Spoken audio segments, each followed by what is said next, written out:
Okay, welcome to video 16 in this series on Karen Armstrong's book on the Buddha, her chapter 13, The Enlightenment of the Buddha. This is an anthology piece of work from A-Level Edexcel Buddhism, Paper 4 Buddhism. Let's read it and then we'll look at it. There seems nothing strikingly original about these truths. Most of the monks and ascetics of North India would have agreed with the first three. Gautama himself had been convinced of all of them since the very beginning of his quest. If there's anything novel, it's with the fourth truth, in which Gautama proclaimed that he had found a way to enlightenment, a method which he called the Noble Eightfold Path. Its 8 components have been rationalized still further into a threefold plan of action, consisting of morality, meditation and wisdom. 1. Morality, sila, which consists in right speech, action, and right livelihood. This is essentially comprises the cultivation of skillful states in the way we have discussed. 2. Meditation, samadhi, which comprises Gautama's revised yoga disciplines under the headings of right effort, mindfulness, and concentration. 3. Wisdom, panna, the 2 virtues of right understanding and right resolve enable an aspirant by means of morality and meditation to understand the Buddha's Dharma, enter into it directly and integrate it into his or her daily life in a way that we shall discuss in the following chapter. Is Armstrong's credibility undermined when she says the Buddha said nothing new? Really? That's quite a big claim. There's nothing strikingly original about these claims. Really. I think, again, as we said in the previous chapter, previous section, she is underplaying the important discussion about continuity and discontinuity in religious studies. And she just doesn't consider this as much as she should, and we've kind of gone over this in the previous section, so we'll move on. She talks about most of the monks and the ascetics of North India would have agreed with the first 3. Who are these monks and ascetics of North India? Armstrong mentions, and why doesn't she explain them? I wonder about the word monks. Is that appropriate? Certainly there were ascetics. Monks implies a monastery and a system. At most we have something called the Shramana movement. Shramana means one who labours or toils or exerts themselves for some higher or religious purpose. The origin of the term goes back to the 1500 BC Vedic literature. But it's predominantly used as a title or an epitaph for a group called rishis, for those who exert themselves religiously. And there was a development in this idea of the Shramana movement. Actually, the Shramana movement included, generally speaking, these 4 groups. The Jains, who in a way were a separate religion, very similar, but having this great focus on ahimsa, non-violence to all living things, including insects. The Jains were, believed in the soul, and the Buddha didn't believe in the soul. The Jaiva was their term, not the Atman for the soul. Second group were the determinists, the fatalists. Something like modern-day atheists, but also a bit like Calvinists. They were determinist, fatalistic about everything. And there is a certain atheistic fatalism. Everything is nothing but. You hear that a lot. C.S. Lewis calls it nothing buttery. You're nothing but, Freud said, your sexual urges.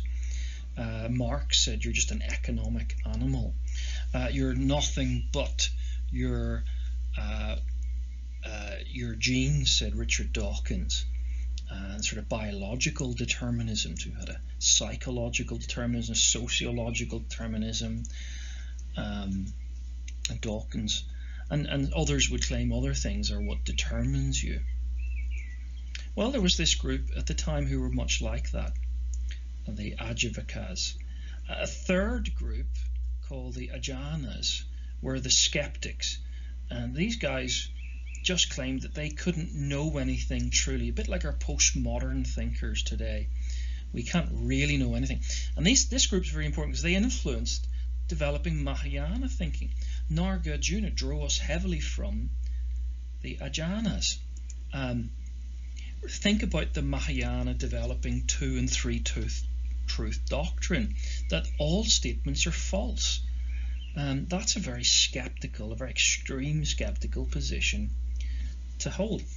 And the last group is the Kavarkas, the materialists, the empiricists who were doubtful we could make any inference to metaphysical truths, and they rejected them because of the lack of proper knowledge and a method of knowing, epistemological method of knowing that knowledge. The same debates we're having today, being worked out in a different culture, in a different time, long ago. It's fascinating, this, absolutely fascinating.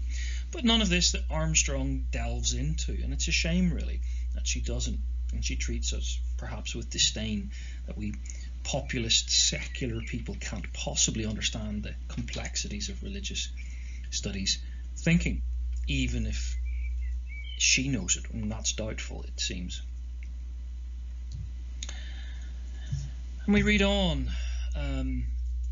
Gautama himself had been convinced of them since the very beginning of his quest. Now, I just pause there. This is a very Theravada reading of the life of the Buddha. And this is to underplay the Mahayana idea. The Buddha was already enlightened, already knew all of this. If there's anything novel, it was the fourth truth. If there was anything novel, it was the fourth truth, in which Gautama proclaimed he had found a way, an eightfold way to enlightenment, a method he called the Eightfold Path. Now, certainly the Eightfold Path was new, and she's right. I don't think anybody would disagree with her on this. But what does she mean? There's a development of religion going on here. And Armstrong is avoiding historical critical weaknesses in Buddhism that the sort of doctrinary development may show. But she doesn't want to get into the arguments, polemical arguments against Buddhism that might undermine the faith. That goes against her innate pluralism. She never wants to critique the religion by introducing directly historical critical comments. So what developments, what controversies in Buddhist thought is Armstrong glossing or papering over? Well, let's go through some of these as we look at morality, meditation and wisdom, which she mentions here, and properly so. Let's talk about the debates in morality. The Theravada scholar Bhikkhu Bodhi says the morality he thinks was closer to the concept of discipline and disposition. Well, he would as a Theravada scholar. That leads to harmony at several levels: social, psychological, karmic, contemplating. However, this is a Theravada version of the morality, and it ignores the Mahayana. It's quite, just positive. The Theravada is quite hierarchical. It's quite Catholic.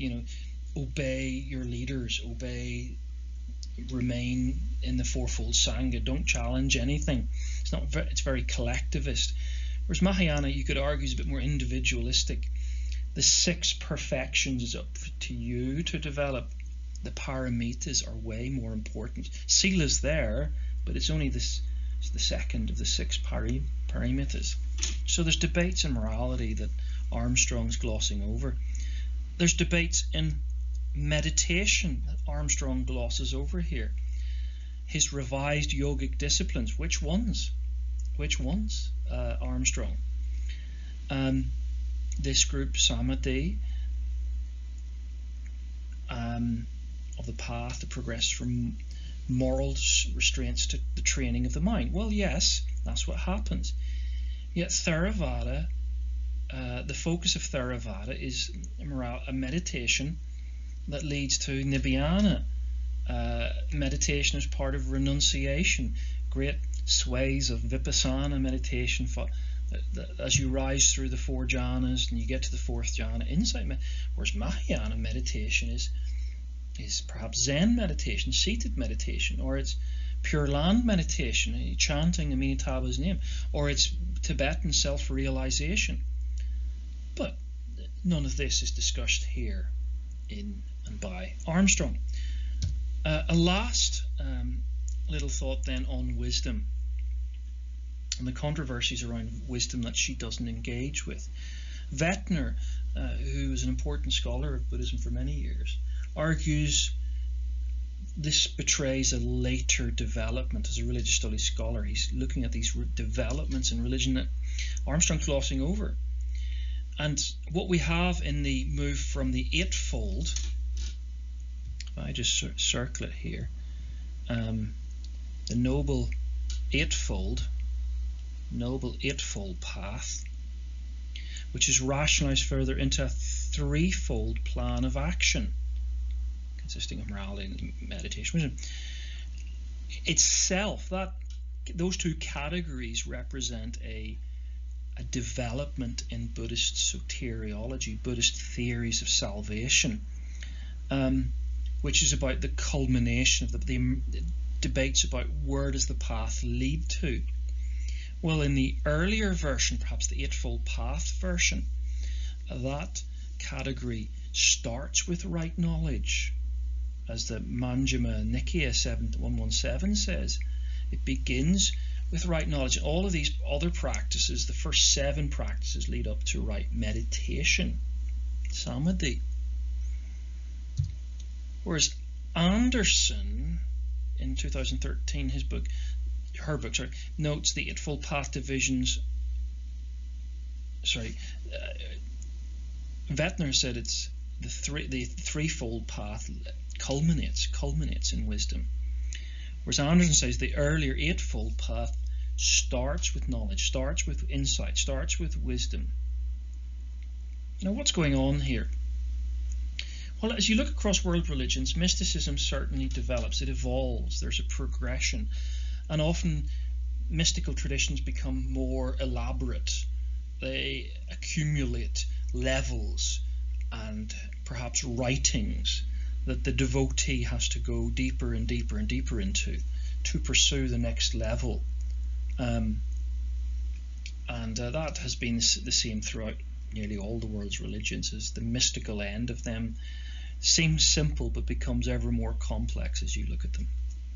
Again, these are debates that Armstrong doesn't deal with, and you need to be critical of her. Section 16.